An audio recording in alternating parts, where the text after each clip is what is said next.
Hello, my friends, and welcome to Storytime with Mrs. A. Today we're going to be reading a story called The Good Egg by John Jory and Pete Oswald. Let's dive right in. Okay, so in this story, we're going to encounter something very cool that writers use all of the time, and it is called personification. Personification is the magical ability to give objects that aren't alive human qualities like they are alive. It's something that you see all of the time. Like, for example, on the cover, we have an egg with eyeballs and arms and legs. When you go into the refrigerator, I don't think your eggs have eyeballs and arms and legs. So it allows us to make things come alive so that we can tell stories. Let's take a look at how the authors personify human qualities in the eggs in this story. The Good Egg. Oh, hello! I was just rescuing this cat. Know why? Because I'm a good egg. A very good egg. Let's pause. Can an egg rescue a cat? No. But can you? Yes.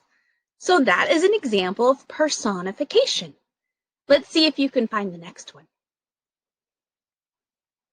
It's true.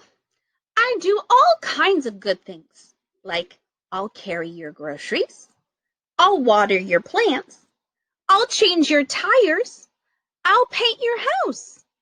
If you need any help whatsoever, I'm your guy.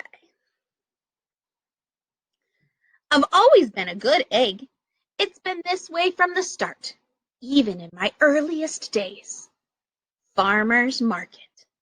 Back at the store, there were a dozen of us living together under one recycled roof. There was Meg and Peg and Greg and Clegg and Shell and Shelley and Sheldon and Shelby and Egbert and Frank and other Frank. The other 11 eggs weren't on their best behavior. They weren't exactly good. They ignored their bedtime. They only ate sugary cereal. They threw tantrums. They cried for no reason. And they broke their stuff on purpose. Meanwhile, I tried to take charge. I tried to fix their bad behavior. I tried to keep the peace because I was a good egg. A very good egg. Nobody seemed to care, though. Every night I was exhausted. My head felt scrambled. Then one fateful morning, I noticed some cracks in my shell. Yikes! They were everywhere. My doctor said it was from all the pressure I was putting on myself, the pressure of making sure everybody was as good as me. I was cracking up, literally. Something had to change. I'd had enough. What do you think he needs to do? Maybe does he need to take a break? I told Meg and Peg and Greg and Clegg and Shell and Shelley and Sheldon and Shelby and Egbert and Frank and other Frank that I was leaving. I can't be the only good egg in a bad carton, I said.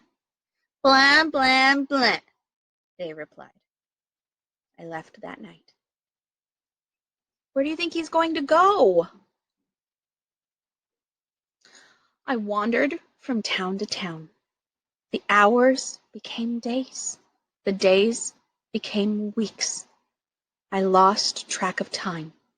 Look at his beard. Can an egg grow a beard? No. Guess what? That's another example of personification. Look at what he did at the bottom. He made his friends out of rocks. I was alone.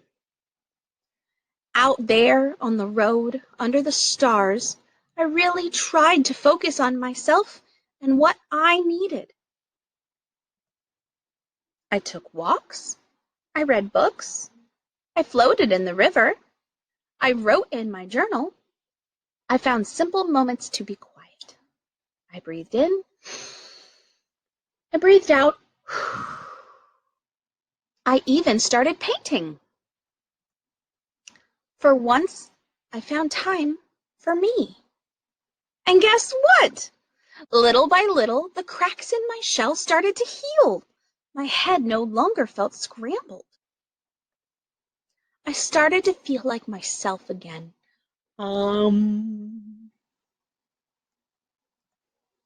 So I've made a big decision.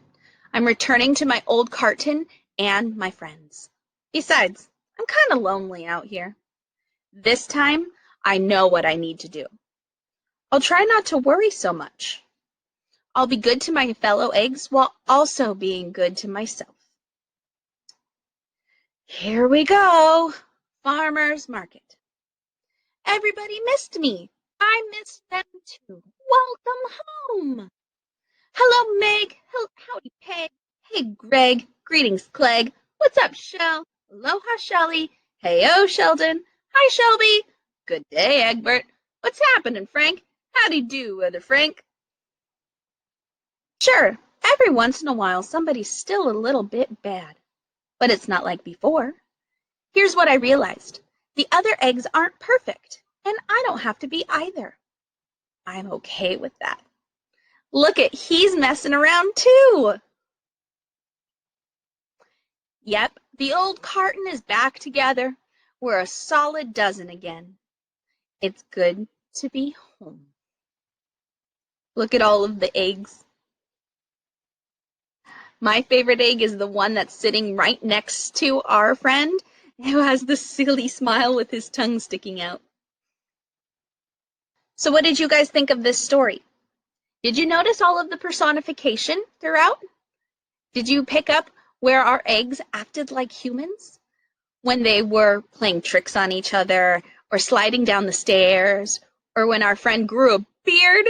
That was so silly. You know, it's something that is a lot of fun to do. I wonder if you guys could write me a story about something that you have around your house that you can use personification. Maybe you can write a story about your TV remote and how it comes alive and it talks about how it's always being told what to do, change the channel, turn on Netflix, how about Hulu? And maybe it gets sick and tired of being told what to do. Or maybe you can write a story about your lamp inside your bedroom, how it turns on and off and on and off and nobody pays attention to it. Or maybe you can even talk about your couch in your living room. You know, how it always gets sat on and nobody really says thank you. Maybe you can write a story about that. And if you write a story with personification in it, I want you to send it to me so I can read them too. All right, friends, I had such a good time reading with you today.